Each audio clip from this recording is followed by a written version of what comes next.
राधे राधे। हरे कृष्णा। आप सभी भक्तों का दिन मंगलमय हो।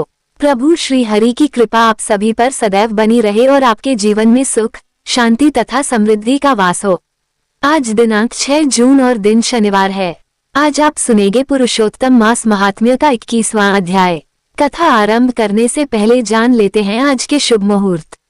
आज षष्ठी तिथि रात्रि के पश्चात प्रातः 1:21 से प्रारंभ होकर अगले दिन प्रातः 2:41 तक रहेगी। ब्रह्म मुहूर्त प्रातः 4:08 से 4:56 तक रहेगा। सूर्योदय प्रातः 5:44 पर होगा तथा सूर्यास्त सायं 7:06 पर होगा। आज श्रवण नक्षत्र प्रातः 6:03 तक रहेगा। उसके उपरांत धनिष्ठा नक्षत्र का शुभारंभ होगा। राहुकाल प्रातः 9 बजे से 10:30 तक रहेगा। अब श्रद्धा और भक्ति के साथ सुनिए पुरुषोत्तम मास महात्म्य की दिव्य कथा। वाल्मीकि मुनि बोले कि हे राजन, जब भगवान की प्रतिमा स्थापित कर दी जाए तब उसका केवल बाहरी रूप देखना पर्याप्त नहीं होता, उसमें दिव्य चेतना का आवाहन भी आवश्यक होता है। इसलिए विधिपूर्वक प्राण प्रतिष्ठा अवश्य करनी चाहिए। यदि प्रतिमा में प्राण प्रतिष्ठा नहीं की जाती तो वो केवल धातु, पत्थर या मिट्टी का स्वरूप मात्र रह जाती है। उसमें देवत्व का निवास नहीं होता, भगवान का दिव्य अंश उसमें जागृत नहीं होता। इसलिए श्रद्धा और मंत्र शक्ति के द्वारा प्रतिमा में प्राणों का आवाहन किया जाता है। दाहिने हाथ से प्रतिमा के मस्तक का स्पर्श करते हुए भक्त को भगवान का स्मरण करना चाहिए और उनसे निवेदन करना चाहिए कि वे उस प्रतिमा में विराजमान हों। जिस प्रकार शरीर में प्राण होने से जीवन का संचार होता है, उसी प्रकार प्रतिमा में प्राण प्रतिष्ठा होने पर वह उपासना का दिव्य केंद्र बन जाती है। प्राण प्रतिष्ठा के बिना सोना, चांदी अथवा अन्य धातुएं केवल धातुएं ही रहती हैं, उनमें देवताओं का वास नहीं माना जाता। हे पृथ्वीपुत्र, केवल भगवान विष्णु ही नहीं बल्कि अन्य सभी देवताओं की प्रतिमाओं में भी देवत्व जागृत करने के लिए प्राण प्रतिष्ठा आवश्यक है। पुरुषोत्तम भगवान के बीज मंत्रों का जप करते हुए शास्त्रों में वर्णित विधि से मंत्रों के प्रभाव द्वारा प्रतिमा में दिव्य शक्ति का आवाहन करना चाहिए। ज्ञानी आचार्य प्रतिमा के हृदय स्थान पर अंगूठा रखकर भगवान के चरणों में प्रार्थना करता है कि हे प्रभु, इस प्रतिमा में प्राणों का संचार हो। ये प्रतिमा आपकी उपस्थिति से पवित्र हो, इसमें आपकी कृपा और चेतना का निवास हो। ये भक्तों की पूजा स्वीकार करने योग्य बने। स्वाहा। इस प्रकार वैदिक मंत्रों, अंग मंत्रों और मूल मंत्रों के द्वारा भगवान की प्रतिमा में प्राण प्रतिष्ठा की जाती है। जब ये पवित्र कार्य पूर्ण हो जाता है तब भक्त को अत्यंत प्रेम और विनम्रता के साथ श्री पुरुषोत्तम भगवान का ध्यान करना चाहिए। उनके श्री विग्रह का चिंतन करना चाहिए जिनका वक्षस्थल श्रीवत्स चिन्ह से सुशोभित है, जिनका स्वरूप नीलकमल के समान श्यामल और मन को मोह लेने वाला है, जो राधा रानी के साथ विराजमान होकर अपने भक्तों पर अनंत कृपा बरसाते हैं। इसके पश्चात भक्त को संकल्प लेना चाहिए। देश, काल और अपनी भावना का स्मरण करते हुए ये निश्चय करना चाहिए कि मैं श्रद्धा और भक्ति से भगवान की पूजा करूंगा। मन को शांत करके, वाणी को संयमित करके और स्वयं को पवित्र बनाकर भगवान का षोडशोपचार पूजन आरंभ करना चाहिए। भक्त भावपूर्वक कहे कि हे देवों के देव, हे श्री कृष्ण, हे पुरुषोत्तम प्रभु, राधा रानी सहित आप मेरे इस पूजन को स्वीकार कीजिए, मेरे हृदय में निवास कीजिए और मेरी भक्ति को स्वीकार करके मुझे अपने चरणों की सेवा प्रदान कीजिए। ऐसा कहकर भगवान का आह्वान करना चाहिए। फिर भक्त को भगवान के लिए आसन अर्पित करना चाहिए और कहना चाहिए कि हे प्रभु, रत्नों से विभूषित और दिव्य तेज से युक्त यह आसन आपके लिए समर्पित है। कृपया इसे स्वीकार कर यहाँ विराजमान हो। इसके बाद पाद्या समर्पित करते हुए गंगा, यमुना और समस्त तीर्थों का स्मरण करके भगवान के चरणों में जल अर्पित करना चाहिए। तत्पश्चात भक्त को अर्घ्य अर्पित करना चाहिए और प्रेम पूर्वक निवेदन करना चाहिए कि हे नंदनंदन, हे गोपिकाओं के प्राणवल्लभ, हे राधा रमण, मेरे द्वारा अर्पित यह अर्घ्य स्वीकार कीजिए। इसके बाद आचमन समर्पित करते हुए भगवान से प्रार्थना करनी चाहिए कि हे पुरुषोत्तम प्रभु, ये पवित्र जल स्वीकार कीजिए। फिर भक्त को पंचामृत स्नान कराना चाहिए। दूध, दही, घी, शहद और शक्कर से भगवान का अभिषेक करते हुए कहना चाहिए कि हे जगत के पालनहार, हे राधिका रमन, मेरी भक्ति स्वीकार कीजिए और मेरे समस्त कार्य सिद्ध कीजिए। इसके पश्चात शुद्ध जल से स्नान कराते हुए भगवान का स्मरण करना चाहिए। फिर वस्त्र अर्पित करने का समय आता है। भक्त को विनम्र भाव से कहना चाहिए कि हे गोविंद, हे दीनबंधु, ये पवित्र वस्त्र मैंने आपके लिए अर्पित किए हैं, कृपा करके इन्हें स्वीकार कीजिए। इसके बाद यज्ञोपवीत अर्पित करते हुए भगवान से प्रार्थना करनी चाहिए कि वे संसार रूपी भवसागर से पार लगाने की कृपा करें। चंदन अर्पित करते हुए भक्त कहे कि हे प्रभु, ये सुगंधित चंदन आपकी सेवा में समर्पित है। इसकी शीतलता की भांति मेरे जीवन में भी आपकी कृपा की शीतल छाया बनी रहे। फिर अक्षत अर्पित करके प्रार्थना करनी चाहिए कि मेरी श्रद्धा और भक्ति भी इन अक्षतों की तरह अखंड बनी रहे। इसके बाद सुगंधित पुष्प भगवान के चरणों में अर्पित किए जाएं और प्रेमपूर्वक उनका स्मरण किया जाए। फिर भगवान के प्रत्येक अंग का पूजन किया जाता है। नंदनंदन, केशव, माधव, गोविंद, विष्णु, अनिरुद्ध, प्रद्युम्न और सर्वात्मा जैसे दिव्य नामों का उच्चारण करते हुए उनके चरणों से लेकर शिरोभाग तक श्रद्धापूर्वक पुष्प अर्पित किए जाते हैं। प्रत्येक नाम के साथ भक्त का हृदय और अधिक प्रेम से भर उठता है और उसे अनुभव होने लगता है कि स्वयं भगवान उसके सामने विराजमान होकर उसकी भक्ति स्वीकार कर रहे हैं। इसके पश्चात दिव्य सुगंध से युक्त धूप भगवान को अर्पित की जाती है। भक्त विनम्र भाव से निवेदन करता है कि हे प्रभु, वनस्पतियों के श्रेष्ठ रसों से निर्मित यह सुगंधित धूप आपके चरणों में समर्पित है। इसकी पवित्र सुगंध की भांति मेरे जीवन में भी सद्गुणों की महक फैलती रहे। कृपा करके इसे स्वीकार कीजिए। धूप के बाद दीप अर्पित किया जाता है। भक्त कहता है कि हे जगत के प्रकाश स्वरूप प्रभु, समस्त तेजों में श्रेष्ठ तेज आप ही हैं। ये दीपक आपके चरणों में समर्पित है। जैसे ये दीप अंधकार को दूर करता है, वैसे ही मेरे जीवन के अज्ञान और मोह का अंधकार भी आपकी कृपा से दूर हो जाए। इसके पश्चात नैवेद्य अर्पित करते हुए भक्त प्रार्थना करता है कि हे दीनदयाल, मेरी भक्ति को अटल बनाए, मेरे जीवन को धर्म में बनाए और अंत समय में अपने चरणों में स्थान प्रदान कीजिए। नैवेद्य अर्पण के उपरांत भगवान को आचमन कराया जाता है। फिर भक्त श्रीफल समर्पित करता है और विनती करता है कि हे प्रभु, जैसे ये फल पूर्णता का प्रतीक है, वैसे ही मेरा जीवन भी आपके आशीर्वाद से मंगलमय और सफल बने। इसके बाद हाथों की शुद्धि के लिए सुगंधित उपटन अर्पित किया जाता है और फिर तांबूल समर्पित करके भगवान की सेवा की जाती है। दक्षिणा अर्पित करते हुए भक्त कहता है कि हे पुरुषोत्तम प्रभु, ये सब आपकी ही कृपा से प्राप्त हुआ है। मैं अपनी श्रद्धा के अनुसार ये दक्षिणा आपके चरणों में समर्पित करता हूँ। कृपा करके मेरे जीवन में धर्म, शांति और सद्बुद्धि का वास बनाए रखिए।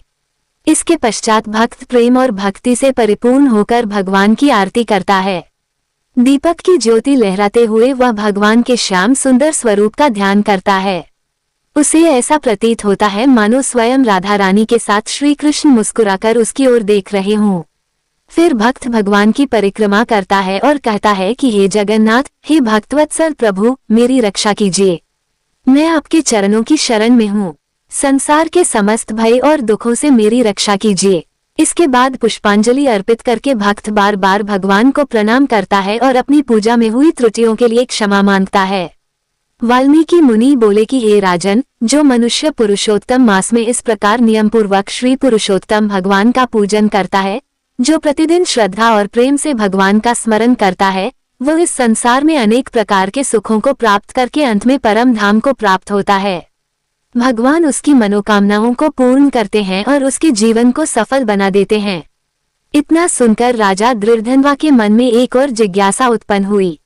उन्होंने हाथ जोड़कर कहा कि हे मुनिवा, आपने पुरुषोत्तम मास की पूजा का अत्यंत सुंदर वर्णन किया। अब कृपा करके ये भी बताइए कि इस व्रत को करने वाले भक्त को कौन कौन से नियमों का पालन करना चाहिए, कौन से आचरण उसके लिए हितकारी हैं और किन बातों से उसे बचना चाहिए। व्रती को क्या खाना चाहिए, क्या नहीं खाना चाहिए, किस प्रकार जीवन व्यतीत करना चाहिए और कौन से नियम उसके व्रत को सफल बनाते हैं। कृपा करके इन सभी बातों का विस्तार से वर्णन कीजिए। राजा की यह विनम्र प्रार्थना सुनकर वाल्मीकि मुनि मुस्कुराए और बोले कि हे राजन, तुम्हारा प्रश्न अत्यंत कल्याणकारी है। जो भक्त इन नियमों को जानकर उनका पालन करता है, उसका पुरुषोत्तम मास का व्रत अत्यंत फलदायी हो जाता है। मैं तुम्हें इसके विषय में विस्तार से बताऊंगा, किंतु पहले एक अत्यंत प्रेरणादायक कथा सुनो, जो भक्ति, श्रद्धा और नियम पालन की महिमा को प्रकट करती है। एक समय की बात है, माता सीता प्रतिदिन एक पवित्र कथा का श्रवण और वाचन किया करती थीं। भगवान श्री राम स्वयं उस कथा को प्रेमपूर्वक सुना करते थे। वर्षों से यह क्रम निरंतर चलता आ रहा था। एक दिन किसी आवश्यक कार्यवश भगवान श्री राम को कहीं बाहर जाना पड़ा। ये सुनकर माता सीता के मन में चिंता उत्पन्न हुई। उन्होंने विनम्र भाव से कहा कि प्रभु, वर्षों से मेरा यह नित्य नियम चला आ रहा है। यदि आप यहाँ नहीं रहेंगे तो मैं अपनी कथा किसे सुनाऊंगी। भगवान श्री राम ने मुस्कुराकर कहा कि देवी, कथा और भक्ति कभी रुकनी नहीं चाहिए। यदि मैं यहाँ उपस्थित नहीं रहूंगा तो आप गांव के उस कुएं के पास चली जाइए जहाँ प्रतिदिन अनेक स्त्रियां जल भरने आती हैं। उनमें से जो भी श्रद्धा से आपकी कथा सुनना चाहे उसे यह कथा सुना दीजिए। भगवान की आज्ञा पाकर माता सीता अगले दिन प्रातः उस कुएं की पाल पर जाकर बैठ गईं। कुछ समय बाद वहां एक स्त्री आई। उसने अत्यंत सुंदर रेशमी वस्त्र धारण किए हुए थे और उसके हाथ में चमकता हुआ स्वर्ण का घड़ा था। उसे देखकर माता सीता ने बड़े प्रेम से कहा कि बहन, यदि तुम्हारे पास थोड़ा समय हो तो मेरी ये पवित्र कथा सुन लो। स्त्री ने कुछ क्षण रुककर माता सीता की ओर देखा और बोली कि मुझे बहुत जल्दी है। यदि मैं यहाँ रुक गई तो घर पहुँचने में देर हो जाएगी और मेरी सास मुझसे नाराज होगी। इतना कहकर वो बिना कथा सुने वहां से चली गई। जब वो अपने घर पहुंची तो उसने देखा कि उसकी रेशमी साड़ी फट चुकी है और जो स्वर्ण का घड़ा वह लेकर गई थी वह साधारण मिट्टी के घड़े में बदल चुका है। ये देखकर वो घबरा गई। उसकी सास ने आश्चर्य से पूछा कि बहू, आज तुम्हारे साथ यह क्या हो गया? तब उसने कुएं पर हुई सारी घटना बता दी और कहा कि वहां एक दिव्य स्वरूप वाली स्त्री बैठी थी। वो मुझे कथा सुनाना चाहती थी लेकिन मैंने उसकी बात नहीं मानी और शायद उसी का ये परिणाम है। सास ये सुनकर गंभीर हो गई। अगले दिन वह स्वयं वही साड़ी और वही घड़ा लेकर कुएं की ओर चली। उसके मन में ये जानने की उत्सुकता थी कि आखिर वह स्त्री कौन थी जिसके वचन को अनसुना करने का ऐसा परिणाम सामने आया।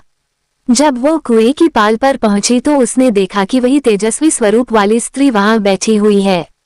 उनके मुखमंडल पर अद्भुत शांति थी और आंखों में करुणा का अथाह सागर दिखाई देता था।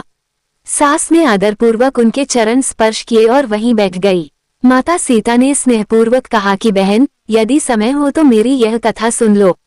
सास ने तुरंत हाथ जोड़ लिए और बोली कि माता, एक बार नहीं, यदि आवश्यकता पड़े तो मैं आपकी कथा बार बार सुनूंगी। आपके मुख से निकले वचन सुनना ही मेरे लिए सौभाग्य की बात है। ये सुनकर माता सीता प्रसन्न हुई और उन्होंने कथा कहना आरंभ किया। कथा समाप्त होने पर सास ने बड़े आनंद से कहा कि माता, ये कथा तो अत्यंत मंगलकारी है। इसे सुनकर मन को अद्भुत शांति प्राप्त हुई है। वो प्रसन्न मन से अपने घर लौट गई। जब घर पहुंची तो उसने देखा कि उसकी साड़ी पहले से भी अधिक सुंदर हो चुकी है और मिट्टी का घड़ा पुनः स्वर्ण के घड़े में परिवर्तित हो गया है। उसके घर में भी एक नई प्रकार की सुख शांति का अनुभव होने लगा। ये सब देखकर बहू आश्चर्यचकित रह गई। उसने अपनी सास से पूछा कि माँ जी, ये सब कैसे हुआ? तब सास ने कहा कि बेटी, मैं उस दिव्य कथा को सुनकर आई हूँ जिसे सुनने का अवसर तुमने छोड़ दिया था। वहाँ कोई साधारण स्त्री नहीं थी, वे तो स्वयं जगजननी सीता माता थीं। उनकी कथा सुनने मात्र से जीवन में शुभता का संचार हो जाता है। ये सुनकर बहू को अपनी भूल का एहसास हुआ। उसने विनम्र भाव से कहा कि माँ जी, यदि ऐसी बात है तो कृपा करके वह कथा मुझे भी सुनाइए। तब सास ने प्रेमपूर्वक वही कथा उसे सुनाई। कथा सुनते सुनते बहू का मन भी भक्ति और श्रद्धा से भर गया। उसने निश्चय किया कि अब से वह भी प्रतिदिन भगवान का स्मरण करेगी और नित्य कथा का श्रवण करेगी। धीरे धीरे सास और बहू दोनों का ये नियम बन गया कि वे प्रतिदिन प्रातःकाल स्नान और पूजा के बाद कथा का पाठ अवश्य करेगी। उनके घर में प्रेम बढ़ने लगा, कलह समाप्त होने लगी और वातावरण में एक अद्भुत पवित्रता का अनुभव होने लगा। कुछ समय बाद पड़ोस की एक स्त्री उनके घर आई। उसने देखा कि दोनों अत्यंत प्रसन्न रहती हैं और उनके घर में सदैव मंगलमय वातावरण बना रहता है। उसने जिज्ञासावश पूछा कि बहन, तुम दोनों के जीवन में इतना परिवर्तन कैसे आ गया? पहले तो तुम साधारण गृहस्थ जीवन में व्यस्त रहती थी, किंतु अब तुम्हारे चेहरे पर एक अलग ही संतोष दिखाई देता है।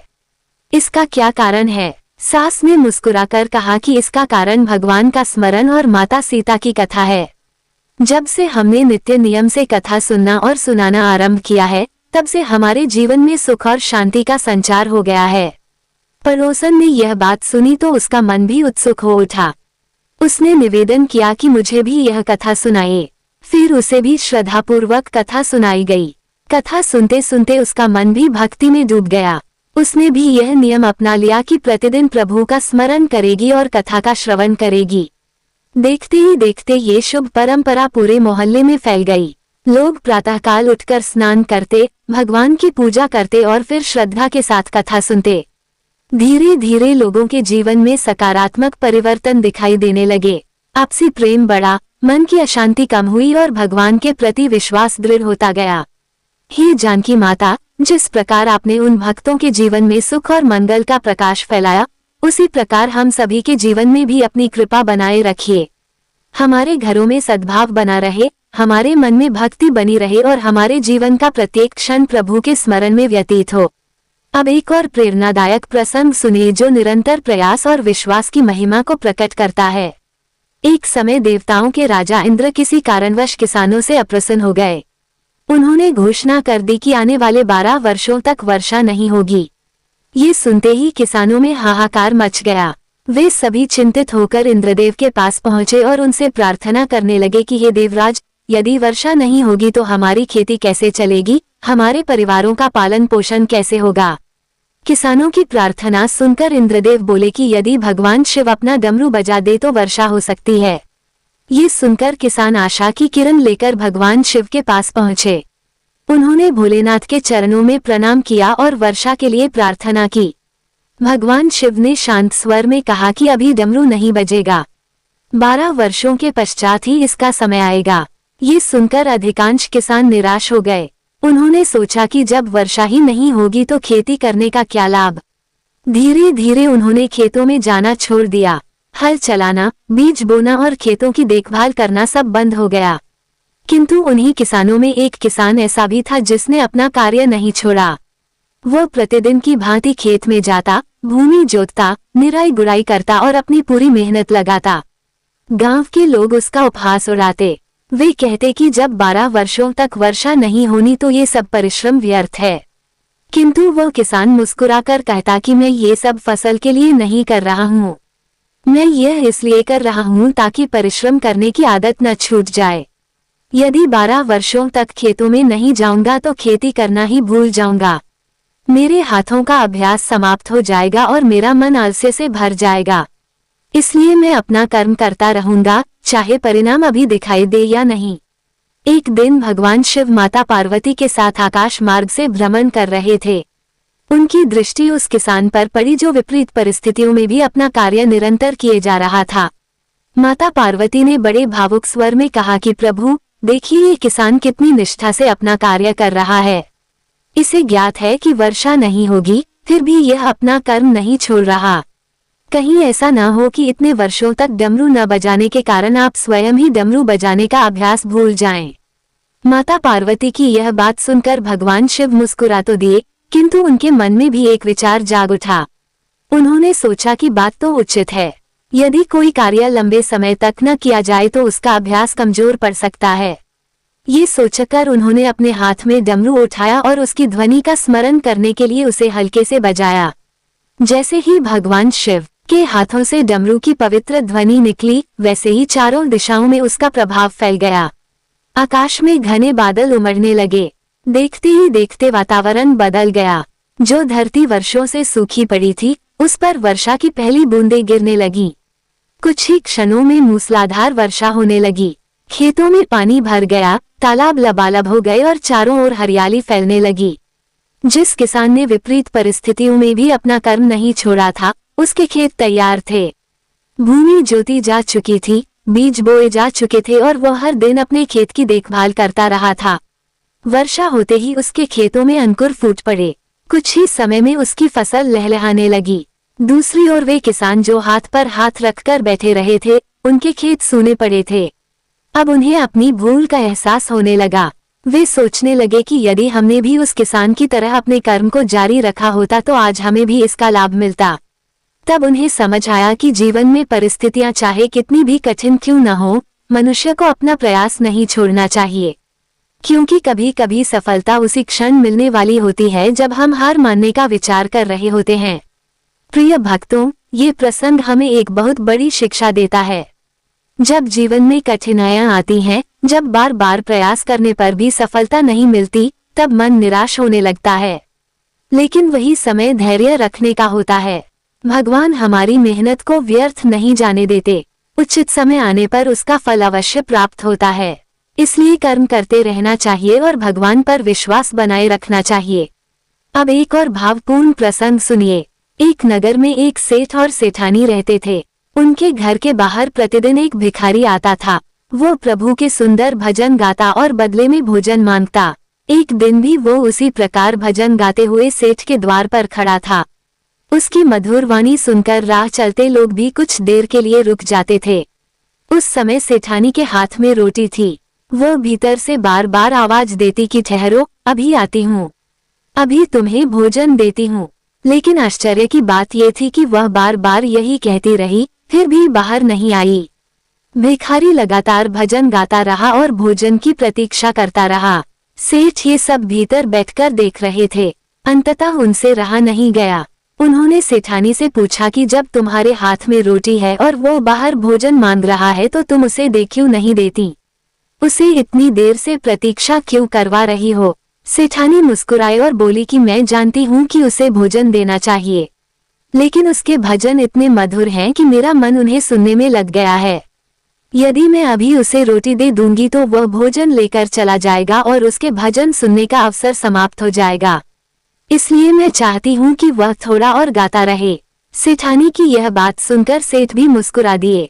इस छोटी सी घटना में एक गहरा आध्यात्मिक संदेश छिपा हुआ है। कई बार हम भगवान से अपनी मनोकामनाएं पूरी करने की प्रार्थना करते हैं। हम बार बार उनके सामने अपनी इच्छाएं रखते हैं और चाहते हैं कि वे तुरंत हमारी बात सुन लें। लेकिन जब हमारी प्रार्थना का उत्तर तुरंत नहीं मिलता तो हम निराश हो जाते हैं। हमें लगता है कि शायद भगवान हमारी सुन नहीं रहे, किंतु ऐसा नहीं होता। कभी कभी भगवान को अपने भक्त की पुकार इतनी प्रिय लगती है कि वे चाहते हैं कि उनका भक्त कुछ समय और प्रेम से उन्हें पुकारता रहे। जैसे उस सेठानी को भिखारी का भजन प्रिय लग रहा था, वैसे ही भगवान को भी अपने भक्त का प्रेम और भजन अत्यंत प्रिय होता है। इसलिए यदि आपकी प्रार्थना का फल तुरंत न मिले तो हताश मत होइए। भजन करना मत छोड़िए, भगवान का स्मरण करना मत छोड़िए।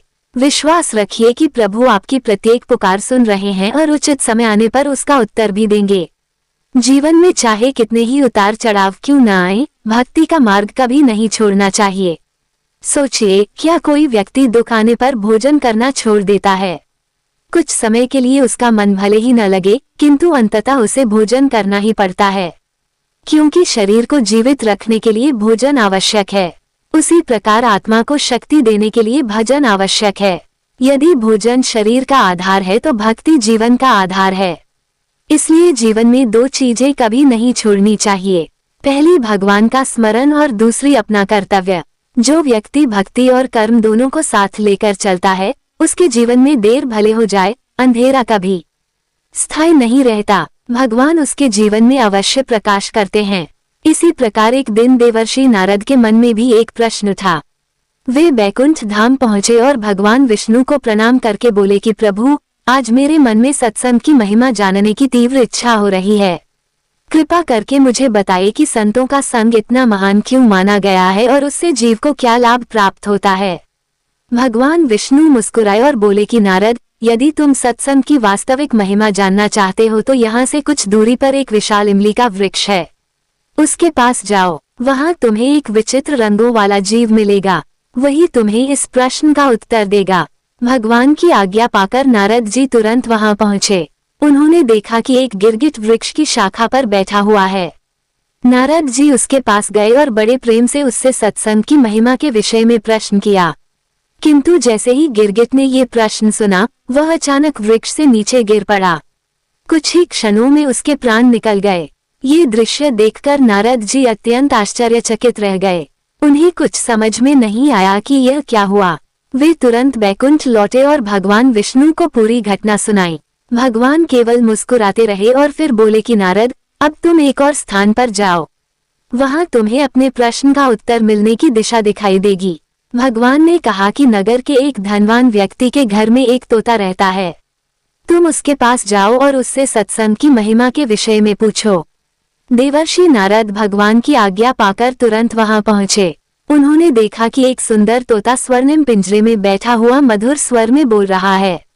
नारद जी उसके समीप गए और बड़े प्रेम से वही प्रश्न दोहराया कि हे पक्षी, मुझे सत्संग की महिमा बताओ। किंतु जैसे ही तोते ने ये प्रश्न सुना, उसकी आंखें बंद हो गईं और कुछ ही क्षणों में उसने भी अपने प्राण त्याग दिए। अब तो नारद जी की चिंता और बढ़ गई। वे अत्यंत व्याकुल होकर पुनः भगवान विष्णु के पास पहुंचे। उन्होंने कहा कि प्रभु, ये कैसी अद्भुत लीला है। पहले गिरगिट ने प्राण त्याग दिए और अब तोते ने भी। मैं जिस किसी से सत्संग की महिमा पूछता हूँ, वही इस संसार को छोड़ देता है।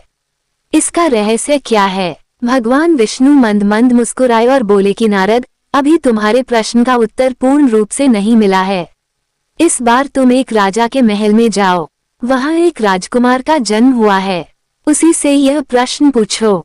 ये सुनकर नारद जी घबरा गए। उन्होंने सोचा कि यदि इस बार भी वही हुआ तो बड़ी विपत्ति खड़ी हो जाएगी।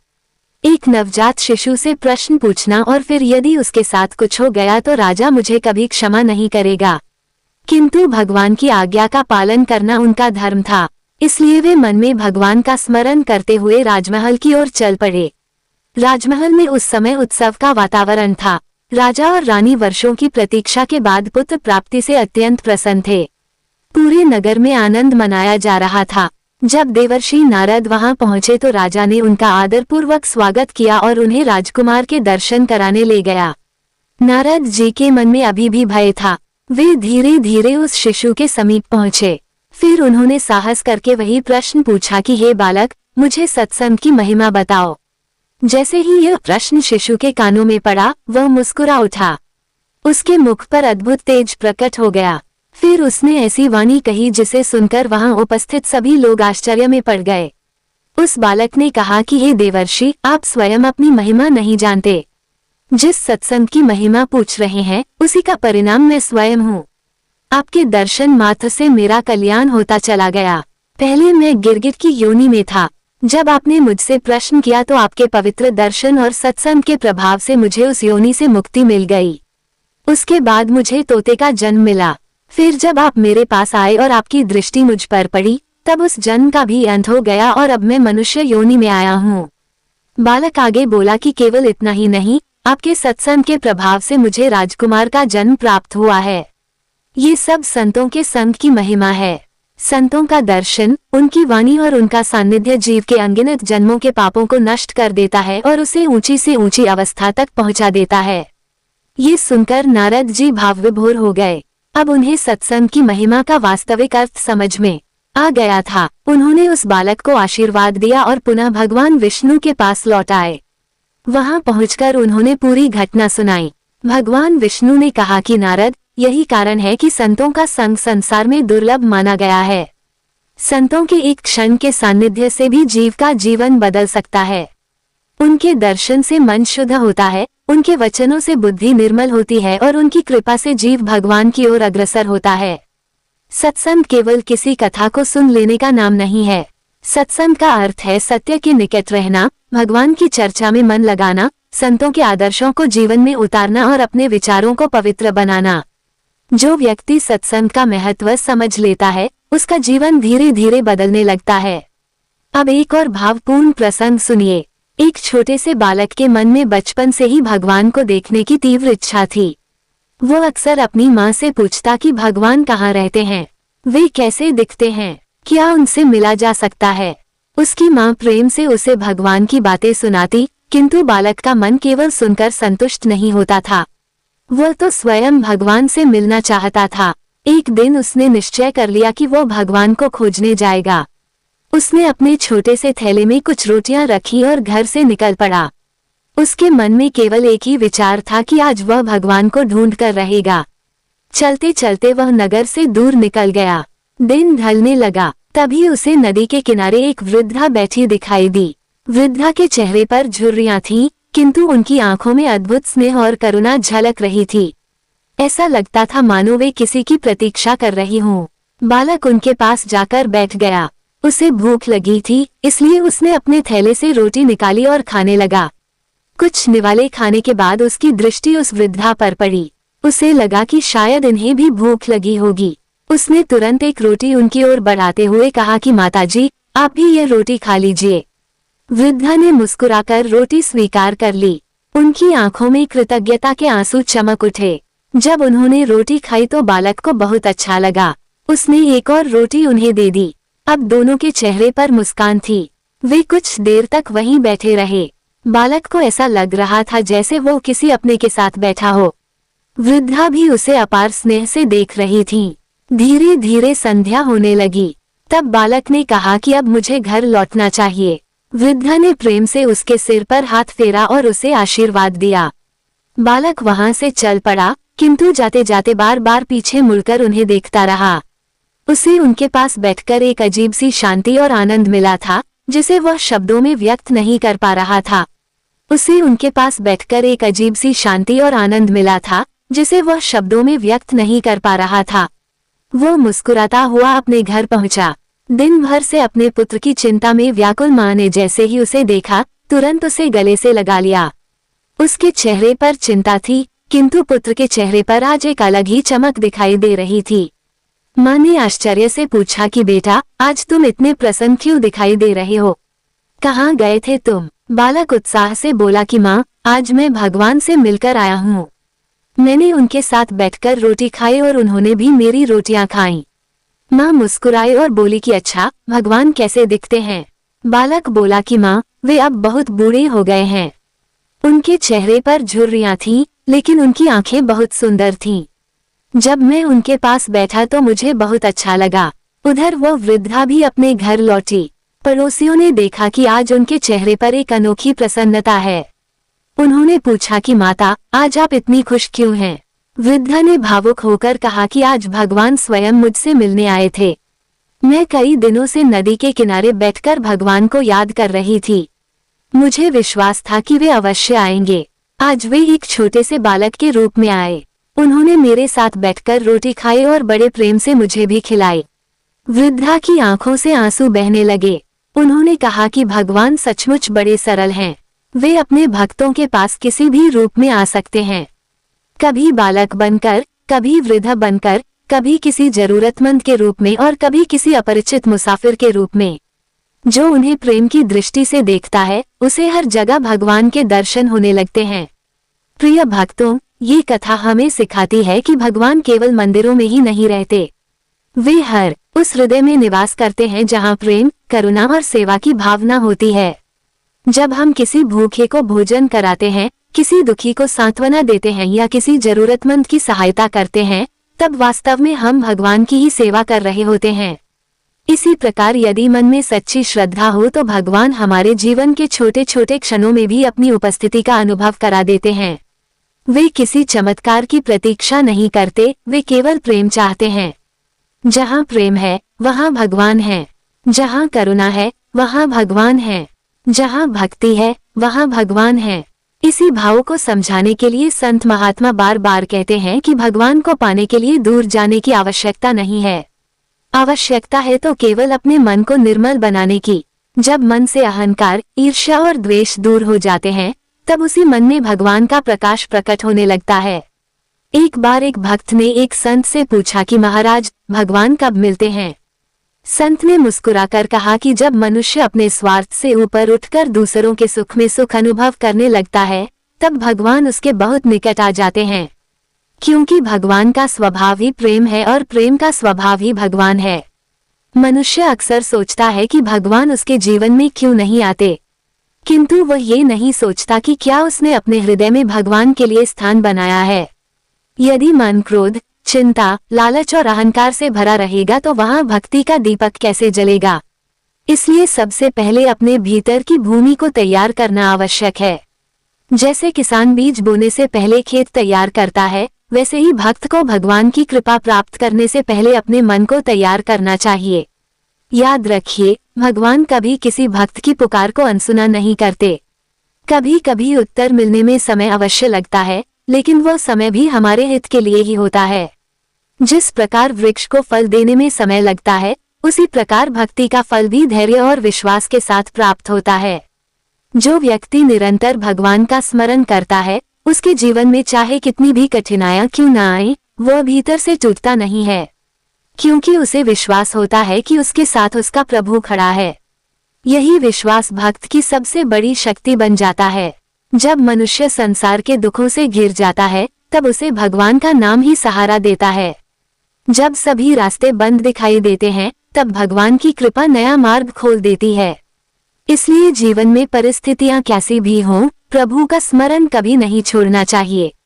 भक्ति का अर्थ केवल पूजा पाठ करना नहीं है। भक्ति का अर्थ है हर परिस्थिति में भगवान पर विश्वास बनाए रखना, सुख में उनका धन्यवाद करना और दुख में उनकी शरण लेना। यही सच्ची भक्ति है और यही भक्त का सबसे बड़ा आभूषण है। जो व्यक्ति प्रेम से भगवान का नाम लेता है, भगवान स्वयं उसके जीवन की डोर संभाल लेते हैं। वे उसे गिरने नहीं देते, भटकने नहीं देते और अंततः उसे सही मार्ग पर ले आते हैं। इसलिए हर दिन कुछ समय प्रभु के लिए अवश्य निकालिए। उनके नाम का स्मरण कीजिए, उनकी कथाओं का श्रवण कीजिए और अपने जीवन को उनके चरणों में समर्पित कीजिए। कहा भी गया है कि भगवान का नाम वह दीपक है जो जीवन के घोर अंधकार को भी दूर कर सकता है। जिस घर में भक्ति होती है वहाँ शांति रहती है। जहाँ भगवान का स्मरण होता है वहाँ सकारात्मकता का वास होता है। और जहाँ श्रद्धा होती है वहाँ कृपा अपने आप चली आती है। इसीलिए संतजन कहते हैं कि जीवन में धन, वैभव और प्रतिष्ठा से अधिक मूल्यवान यदि कुछ है तो वह है भगवान के प्रति अटूट विश्वास। संसार की वस्तुएं समय के साथ बदल जाती हैं, लेकिन भगवान का प्रेम और उनकी कृपा कभी नहीं बदलती। जो एक बार सच्चे मन से उनकी शरण में आ जाता है उसका जीवन धन्य हो जाता है। धीरे धीरे रात गहराने लगी, किंतु भक्तों के हृदय में भक्ति का प्रकाश और अधिक प्रखर होता गया। कथा का ये दिव्य प्रसंग यहीं पूर्ण होता है और आगे की कथा में भक्तों के लिए और भी अनेक प्रेरणादायक रहस्य, भक्ति के अमूल्य सूत्र तथा भगवान की अद्भुत लीलाओं का वर्णन प्राप्त होगा। आगे की कथा में भक्तों के लिए और भी अनेक प्रेरणादायक रहस्य, भक्ति के अमूल्य सूत्र तथा भगवान की अद्भुत लीलाओं का वर्णन प्राप्त होगा। अब श्रद्धा और प्रेम के साथ श्री कृष्ण के पावन गुणों का स्मरण कीजिए। श्याम सुंदर भगवान श्री कृष्ण, जिनके हाथों में मधुर बांसुरी शोभा पाती है, जिनका स्वरूप नील मेघ के समान मनोहर है, जिनके अरुण अधर बिंब फल की भांति लालिमा लिए हुए हैं और जिनके कमल समान नेत्र भक्तों के मन को मोहित कर लेते हैं, ऐसे प्रभु को बारंबार प्रणाम है। वे देवकी और वासुदेव के आनंद स्वरूप हैं, यशोदा मैया के दुलारे हैं, नंद बाबा के प्राण हैं और समस्त भक्तों के संकट हरने वाले हैं। हे नंदलाल, हे गोविंद, हे मुरलीधर, आप अपने भक्तों पर कृपा दृष्टि बनाए रखिए। आपने पूतना, बकासुर, अघासुर और अनेक दैत्यों का संहार करके धर्म की रक्षा की। आपने गोवर्धन पर्वत को अपनी कनिष्ठिका पर धारण कर ब्रजवासियों को इंद्र के प्रकोप से बचाया। आपने दीन सुदामा के दरिद्र जीवन को सुख और समृद्धि से भर दिया। आपने द्रौपदी की लाज बचाई, विदुर के स्नेह को स्वीकार किया और अपने भक्तों की पुकार पर हर युग में उनकी रक्षा की। आपकी करुणा अपरंपार है और आपकी लीलाओं का पार कोई नहीं पा सकता।